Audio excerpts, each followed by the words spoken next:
MT 15 কোথায় ধুলো উড়ে দিলে তো নিজের গায়ে দিয়ে মানে ধুলো উড়ালে। যা রেট দেবো মানুষ উড়ে যাবে উড়ে। হ্যাঁ বাস বাস তাই জন্য wow, কোথায় বাস বাস বাস। এই দুই পৃথিবী না, এখানে তিনটে পৃথিবী। ঠিক আছে, দুই পৃথিবী না, তিনটে পৃথিবী। ওকে, তো দাম হবে এমটি পৃথিবী MT 50, MT version 2, version 2, version 2, OBD OBD OBD 0।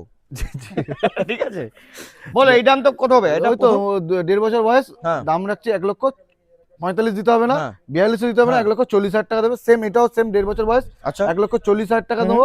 এইগুলো ডাউন পেমেন্ট আছে, ওটা ডাউন পেমেন্ট মোটামুটি 52-53,000 টাকা নিয়ে আসলে পেয়ে Okay. যাবে। 53,000 টাকা ডাউন পেমেন্ট নিয়ে আসলে হয়ে যাবে। হ্যাঁ ওইটা ওটা হচ্ছে 2023 এর মডেল আছে, 1,20,000 টাকা। 40,000 টাকা ডাউন পেমেন্ট হ্যাঁ, আরামসে হয়ে যাবে। আরামসে। আরামসে। আসতে হবে কোথায়? এসডি মোটরস, কলকাতা বেহালা শখের বাজার। আর এখানে আসবেন আর একটা আমার ডায়লগ বলবেন, না, স্পেশাল না, ডায়লগ, মা- 8 থেকে 80 আমি এসডি মোটরকে ভালোবাসি, আর সেই তেল ডায়লগটা বলবেন, তেল হেলমেটও স্পেশাল পাবো 1000 দাদা। টাকা ডিসকাউন্ট পাবেন। ঠিক আছে, ইনস্ট্যান্ট কোনো কথা। তেল হেলমেটও দেবো। ওসব তো ঠিক আছে, ওটা ফ্রি, ওটা তো তুমি দেবেই। হ্যাঁ। আমার ডায়লগটা বললে তুমি 1000 টাকা স্পেশাল ডিসকাউন্ট, কারণ এই ডায়লগটা বলতে হবে তোমাকে বলতে হবে। এসডি মোটরসে।